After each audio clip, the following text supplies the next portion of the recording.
Oman in the 1970s. After years of isolation, ruler Sultan Qaboos slowly opens up the country to foreign visitors. There are few hotels, visas are hard to come by, tourism an unfamiliar concept. But wind the clock forward 40 years and the modern image Oman would prefer to project.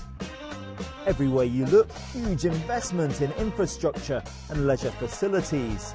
Part of a big push by the Omani government to increase the number of visitors to more than 1 million a year. And at the centre of the plan, this, the new terminal at Muscat International Airport, due to be completed by 2014. Music to the ears of Oman Air's chief executive, Wayne Pearce. The capacity goes up to 12 million people in that one building alone. Besides the terminal, there's a second runway that's going to open, and that gives us greater durability and ease of landing and takeoff. So our big focus, and it's evident throughout our advertising, our image and our branding, is to attract tourism to Oman and facilitate people travelling in and out of the country. So 5 million this year, we're aiming to maintain a growth rate of 10% plus. But here's the crunch. Oman, and in particular its capital Muscat, has had a reputation for a limited and overpriced hotel offering. But with new developments like the Kempinski and the Sundus Ratana soon to open, it's estimated the number of rooms in the Muscat area will double to nearly 8,000 in the next 7 years. Developers are clearly optimistic. The return we envisage is not less than 16–17% on investment. In the last 2 years, there has been an increase of something like 30% of tourists into Oman, because people are getting to know more and more of the Sultanate. Europeans are more than 30% of the tourists that come to Oman, and they are increasing. But does a tourism-heavy strategy leave the country exposed to the twists and turns of the world economy?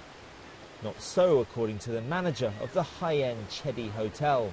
You always have people or clients who have the money to travel. It doesn't really matter if there is a recession or not. And I think if you're on the luxury top market level, then you get less affected than if you look for more, let's say, 2–3 star tourism. The market is so small at the moment that there is still space for improvement.